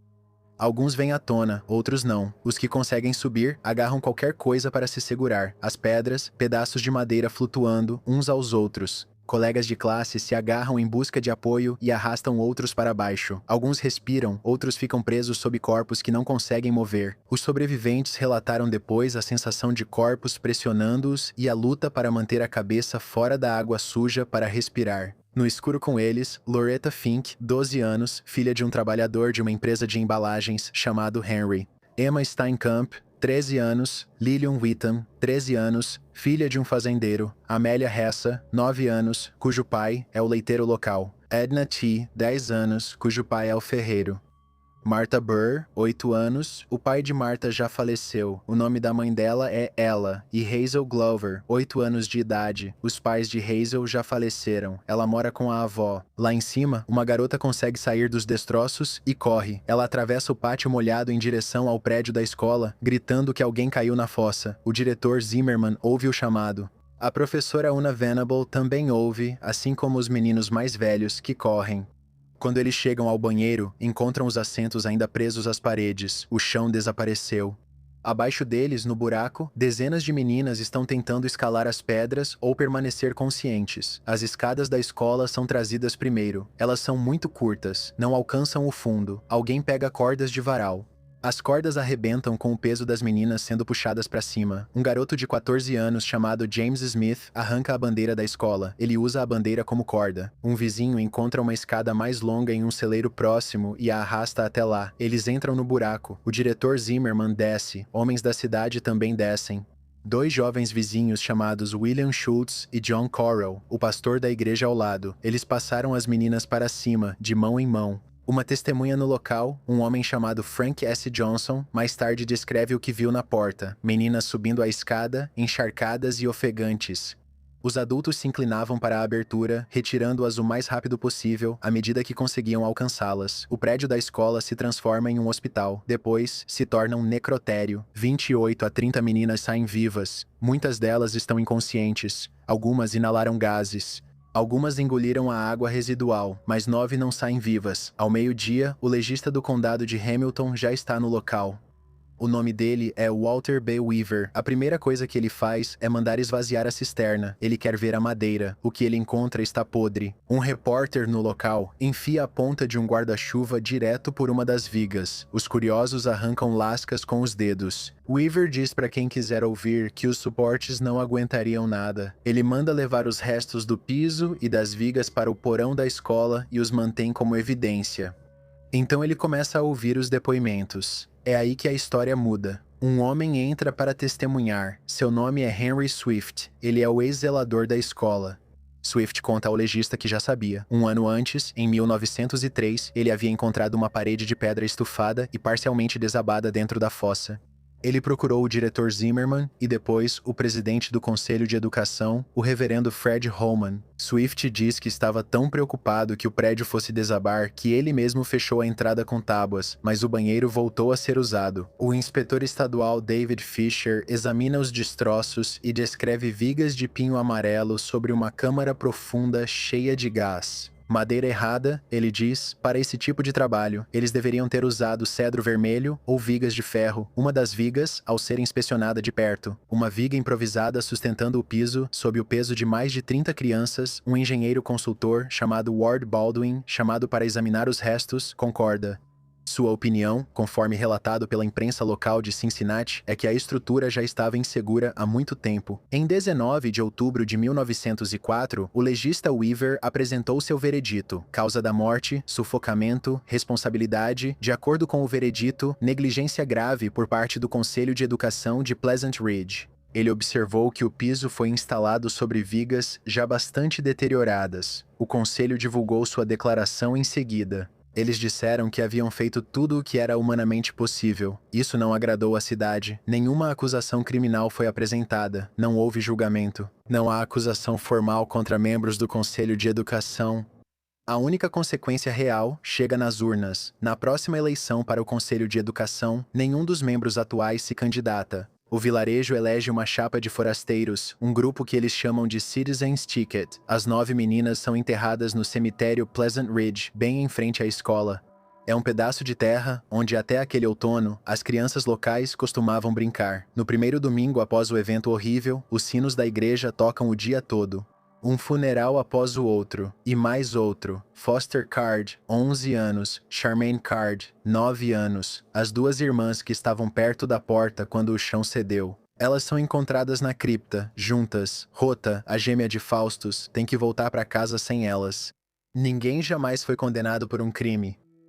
Primeiro, um homem com um jeito estranho de andar fica rondando do lado de fora de uma mansão em Toronto. Ele sai do alcance da câmera e desaparece. Horas depois, dentro da mesma casa, 2 pessoas são encontradas assassinadas. É a noite de 13 de dezembro de 2017 em Bayview e York Mills, um dos bairros mais ricos de Toronto. Cercas altas, longas entradas de garagem, ruas silenciosas. A figura usa chapéu, anda de forma estranha e chuta o pé direito para cima a cada passo. Mede entre 1,68 metros e 1,77 metros de altura. A polícia de Toronto não pôde determinar gênero, idade ou raça da pessoa. Anos depois, vão chamá-lo de "o homem que anda". Ele passa um tempo que o sargento detetive Brandon Price descreveria como muito suspeito. Perto de uma casa na Old Colony Road, número 50, com cerca de 1.115 metros quadrados, 9 banheiros e 2 piscinas, à venda na época por cerca de 6,9 milhões de dólares, então, ele entra em um pequeno trecho da calçada que nenhuma câmera de vigilância cobre e desaparece. Naquela noite, dentro daquela casa, de acordo com a polícia de Toronto, Barry e Honey Sherman são assassinados. 2 dias depois, a empregada chega primeiro por volta das 8h25 da manhã Depois, um personal trainer e então um técnico de aquecimento. Os três notaram algo estranho. O sistema de alarme está desligado. Durante 3 anos, ninguém nunca apareceu e encontrou o alarme desligado. Hoje está e nenhum deles desce as escadas. Às 11h45 da manhã, uma corretora de imóveis chamada Elise Stern chega com outro corretor, Wei Dongzhao, e 2 compradores em potencial. Barry e Honey Sherman tinham acabado de colocar a casa à venda. Eles planejavam se mudar para uma casa maior em Forest Hill, com 1.500 metros quadrados após anos para aprovar permissões de zoneamento. O grupo visita os andares superiores e depois desce para o porão, onde fica a piscina coberta. Elise Stern abre a porta e acende as luzes.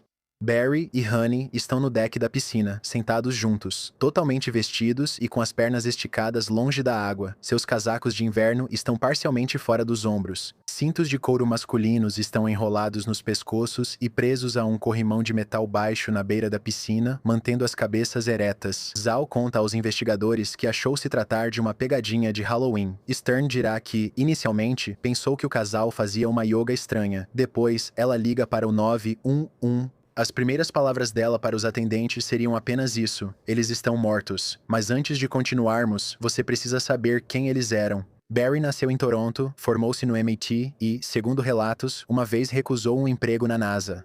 Em 1974, ele fundou a Apotex. Quando ele morreu, era a maior empresa farmacêutica totalmente canadense do mundo e ele era a 12ª pessoa mais rica do Canadá. Ele já descreveu a Apotex como uma empresa jurídica que por acaso vendia medicamentos. Por quase todos os critérios, ele havia vencido na vida. Honey nasceu na Áustria em 1947 e foi trazida para o Canadá ainda bebê. Ela e Barry se casaram em 1971 e tiveram 4 filhos. Ela integrou conselhos de hospitais e universidades, superou um câncer de garganta e, em 2011, ganhou uma competição de dança beneficente no Baycrest. Em 12 de dezembro de 2017, Honey tinha uma reunião do conselho, mas não compareceu. Investigadores acreditam que ela foi morta na noite seguinte.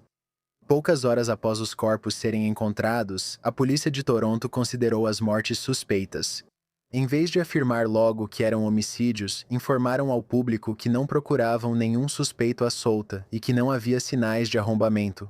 Em menos de um dia, fontes policiais anônimas disseram a repórteres do Toronto Star, Globe and Mail e outros que os investigadores consideravam que Barry poderia ter matado Honey antes de tirar a própria vida. A teoria nunca foi anunciada oficialmente, mas circulava amplamente. Em 16 de dezembro, os 4 filhos dos Sherman divulgaram um comunicado. Eles disseram que estavam chocados e acham irresponsável que fontes policiais supostamente tenham informado a mídia sobre uma teoria na qual nem a família, nem os amigos, nem os colegas deles acreditam ser verdadeira. Eles exigiram uma investigação criminal completa e objetiva e, em seguida, contrataram sua própria investigação. Na manhã seguinte à descoberta dos corpos, o espólio dos Sherman contratou Brian Greenspan, um dos principais advogados de defesa criminal de Toronto. Greenspan reuniu ex-detetives de homicídios da polícia de Toronto: Tom Klatt, Mike Davis, Ray Zarb, Martin Woodhouse, o ex-especialista forense Dennis Bulligan e Al Benton. Jim Cairns, ex-vice-chefe legista de Ontário, ajudou a escolher um patologista. Ele indicou o Dr. David Chasson, ex-chefe de patologia forense da província de Ontário. No dia 20 de dezembro de 2017, um dia antes do funeral público dos Sherman, Chasson realizou uma segunda autópsia. O patologista que havia feito a primeira, Dr. Michael Pickup, também estava lá, assim como 3 dos investigadores particulares.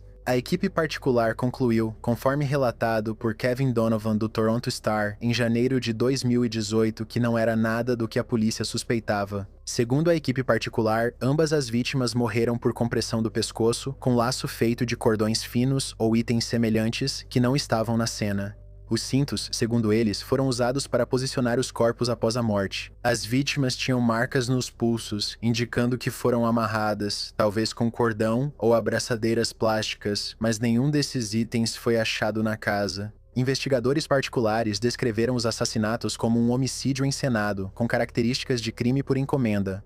18 dias depois, a polícia também faz essa afirmação. Em 26 de janeiro de 2018, ocorre uma coletiva de imprensa. A sargento-detetive Susan Gomes se aproxima do microfone.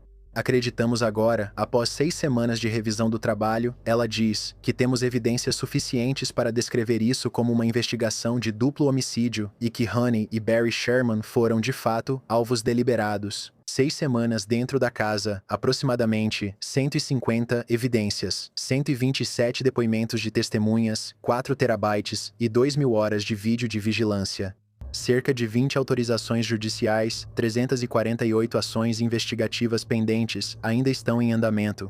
2 residências de Sherman foram revistadas, incluindo uma nos Estados Unidos. Gomes admitiu que eles haviam se deparado com o que ela chamou de complexidades legais, devido ao grande volume de litígios em que a Apotex estava envolvida. Vasculhar o escritório de Barry na Apotex foi, ela deu a entender, uma batalha à parte. Ela se recusou a apontar um motivo. Ela também não quis explicar o que significava alvo, além da ideia de que os investigadores acreditavam que Barry e Honey haviam sido escolhidos deliberadamente, escolhidos por alguém, por algum motivo, nenhum dos quais a polícia quis revelar. A disputa comercial mais comentada, envolvendo Barry Sherman, era com a própria família dele. Barry tinha um tio, Louis Winter, que foi um executivo farmacêutico e morreu em 1965.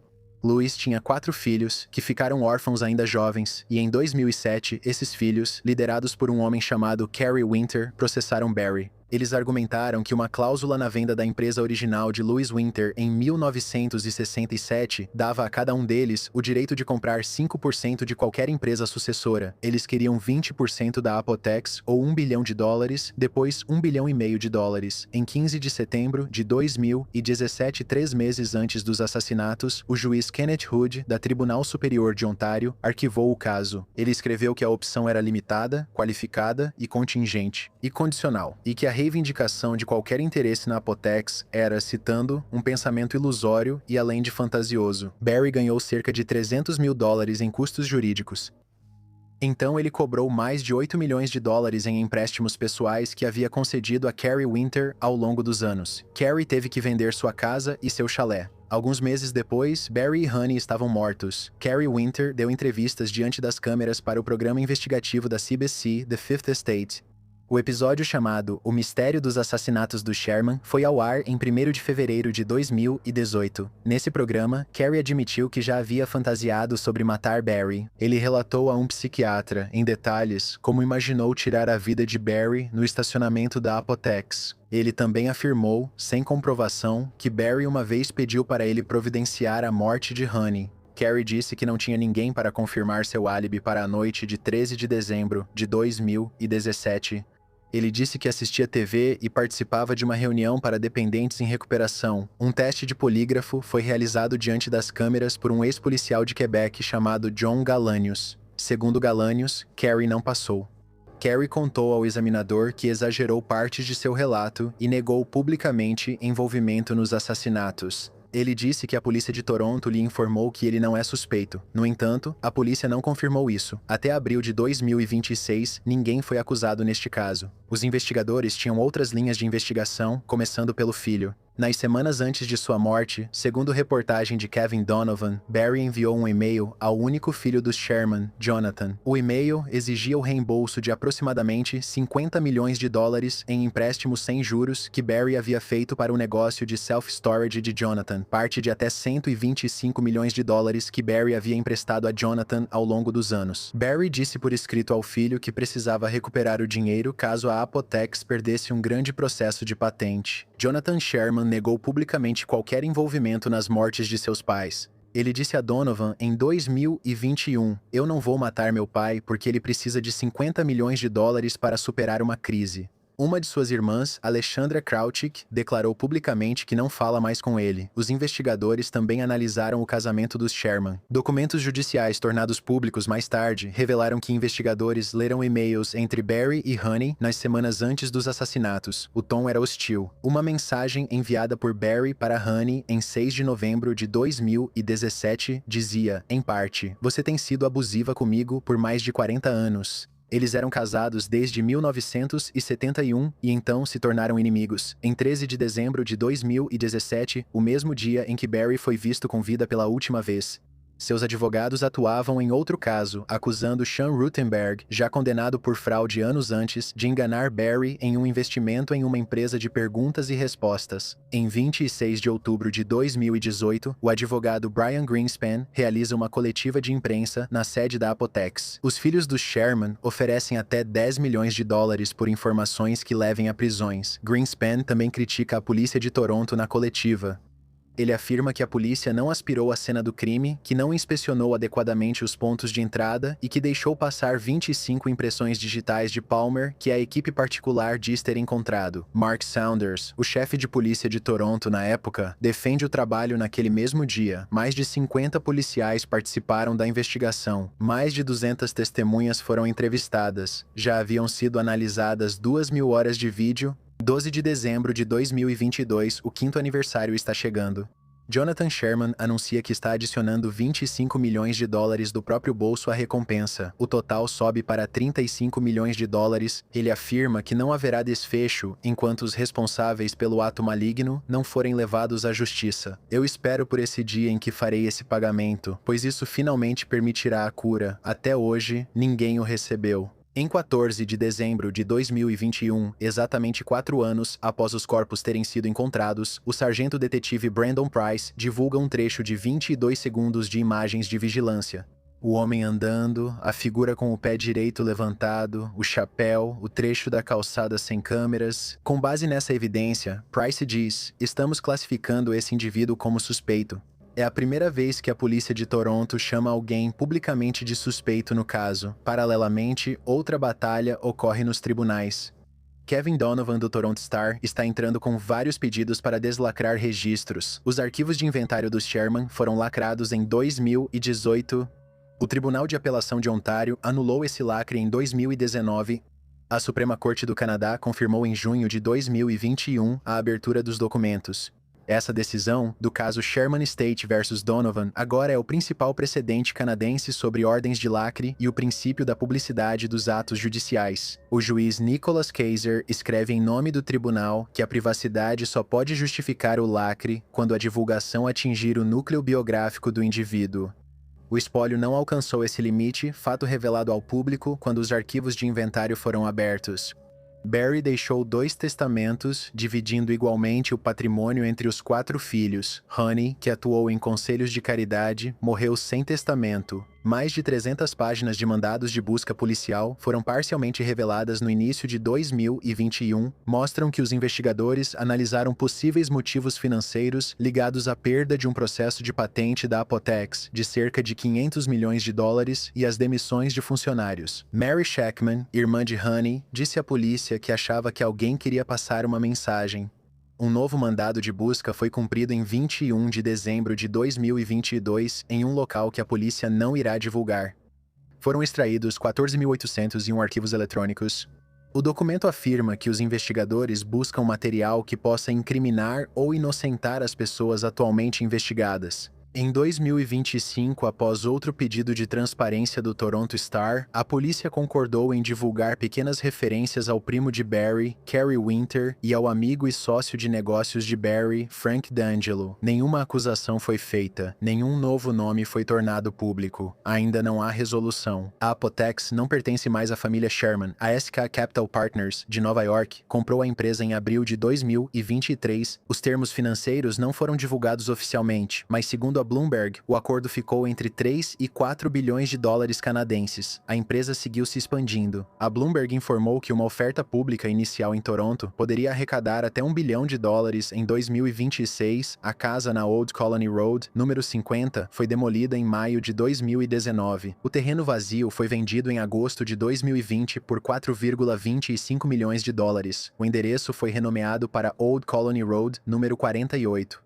Uma nova casa foi construída no topo do terreno. Agora, outra pessoa mora lá. Enquanto isso, a investigação continua. No 8º aniversário da morte dos pais dela, em novembro de 2025, Alexandra Krautchik participou do programa Metro Morning da CBC Radio.